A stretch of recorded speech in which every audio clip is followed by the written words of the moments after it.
10 things women who have gone through menopause have reported that they regret not having done during this stage of life. Let's talk about it so we can learn from other people. So, the first one, taking care of their overall health. Many women wish they had focused more on their well being during menopause. This includes adopting a healthy diet, exercising regularly, and getting regular checkups with their healthcare provider.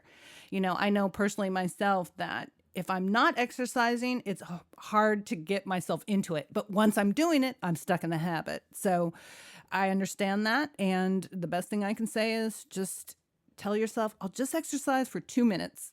And that kind of tricks your brain into getting out there and doing it without thinking, okay, I'm going to stress myself. I'm not going to stress out because I'm just going to do it for 2 minutes.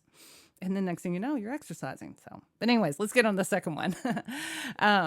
Seeking support and education. So menopause can bring about numerous physical and emotional changes. And some women regret not reaching out for support and seeking more information about what to expect during this transition. So, who could you reach out to? You could reach out to, women, of course, who've gone through it. Now, keep in mind, especially, if you reach out to your family members, your mom, your grandma, aunt, any of that, that what they have experienced may not be exactly what you'll experience because every woman is different. And even though you may be genetically connected, it doesn't mean you'll have the exact experience, but it's still a good idea to get, their input. Other people you could talk to is, of course, your gynecologist and doctor.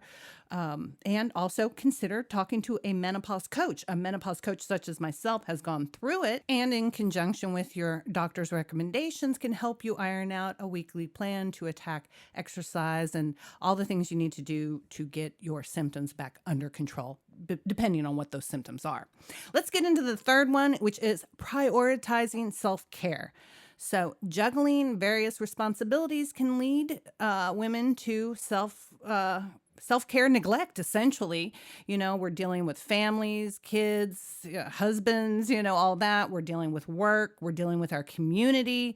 And so it's easy to forget about taking care of yourself. Or sometimes we don't forget to take care of ourselves. We just don't get the opportunity to because we have too many people needing us. And so at some point, you've got to do what you can to get away and do some things for yourself. Many women report not taking the time to relax, to get involved in the hobbies that are important to them, to do the activities that bring joy to their lives, and manage stress.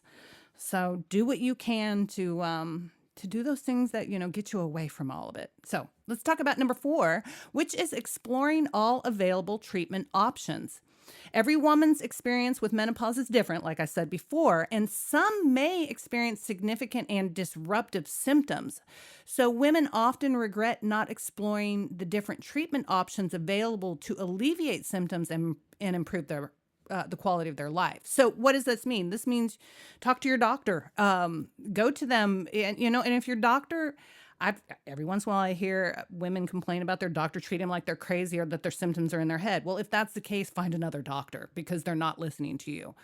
There's new medications that have come out also. So, and you may not be aware of them. I recently learned about something called fesolentant, which is a non-hormonal medication that is new on the market that's helping with hot flashes and night sweats. I need to talk to my doctor about this because I hadn't heard about it, just learned about it. You may just be learning about it too. So here you go. Listen to more videos.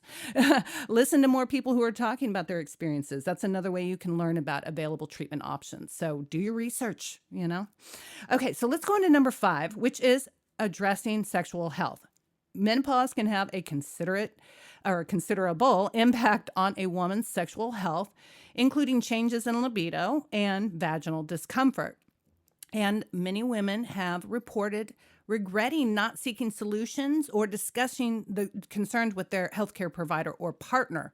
I know myself, I regret that I didn't, granted, looking back, I didn't know it, but now I realize I should have been moisturizing this whole time. And even when I wasn't with a sexual partner, I should have been using vaginal dilators to make sure everything stays stretched out and ready for when I do want to engage in sex. So I definitely feel that. And I think also too, we're afraid to talk to our gynecologist. So don't be afraid. Go talk to them. Don't be afraid to address your sexual health. Even if right now you don't feel like having sex, you might one day.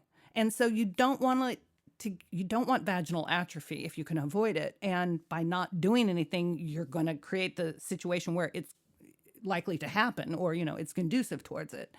So, like I said, these other women regret not addressing their sexual health. Don't let that be one of your regrets. Let's go on to number 6, which is maintaining and nurturing relationships.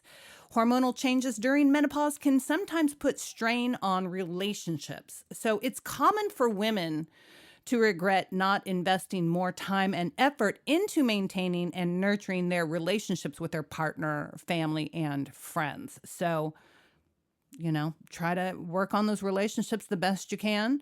Also too, like if you are having a hard time communicating with your partner about what's going on, look into some kind of, couples therapy to see if, you can kind of bridge that gap, because, menopause can make you react in a way that make people think that it's something to do with them. And it's like, they don't understand. No, this is menopause. This isn't personal towards you. I'm dealing with, stress and fatigue and brain fog and all these things. And, you've just got to find the way you can communicate to them what you're going through, so they can be empathetic and understand and be supportive and understand that, it's the menopause. Anyways, let's go on to number 7, planning for the future. Menopause often marks a new phase in life, and some women wish they had planned or prepared more for their future during this transition.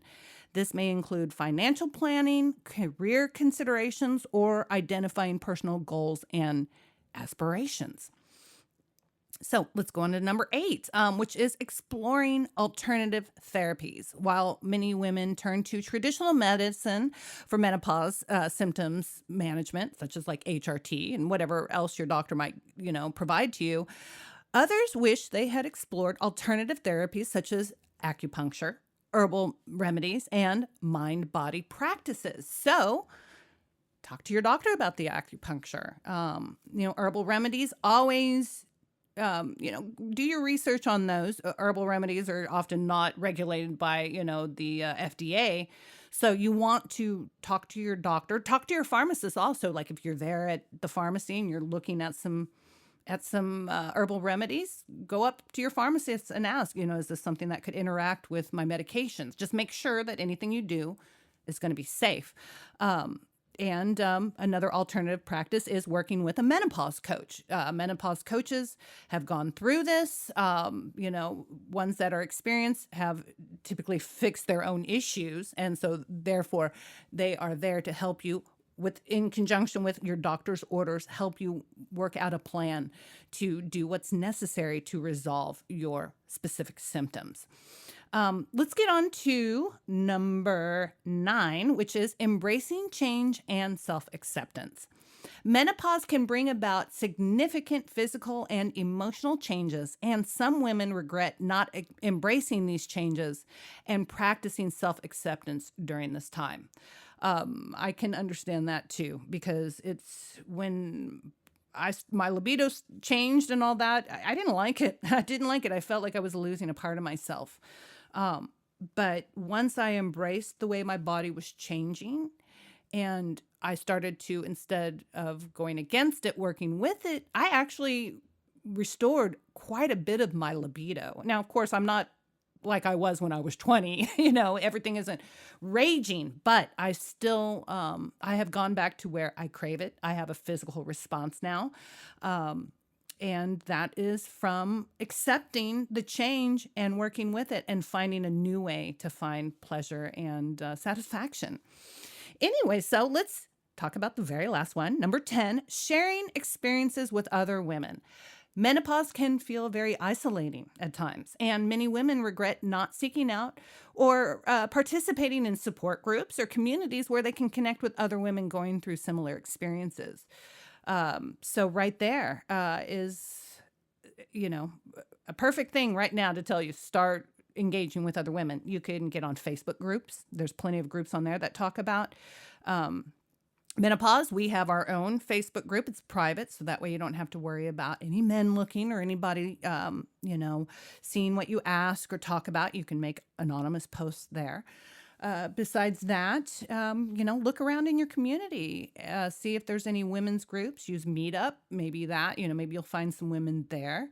That might be another way to connect with women. And of course, just all the other social media is another great way to talk to people, perhaps even at your job. And especially if you are dealing with any kind of workplace accommodations that you're wanting, maybe it's too hot there, let's say. And maybe there's a couple other women who are in menopause and you're all sweating. Band together, talk, and say, hey, let's create a coalition and, go and talk to the boss about cooling it down in here or something. And then maybe you guys could, go out and talk a little bit more and share your experiences and realize that you're not alone in this, and share your tips and tricks for dealing with things. So just keep that in mind. So there you go. That's, there are your 10 things that women have reported regretting not doing during menopause. So like I always like to do is learn from others so we can improve our own experience. Just remember that these are just some common regrets that are reported. So every woman's experience is unique, and it's essential to listen to your own body and prioritize your own well-being so you can make choices that feel right for you. So these may be your regrets, they may not be, but it's always good to be aware of them. Anyway, so I hope you enjoyed the video. If you did, please subscribe and click the notification bell so you can be notified when we upload again. And hop over to wetorchid.com where you can view our line of vaginal moisturizers made with menopause in mind. You can get a free 15-minute consultation to help you pick out the right products and talk about menopause coaching. Anyway, so thanks again and have a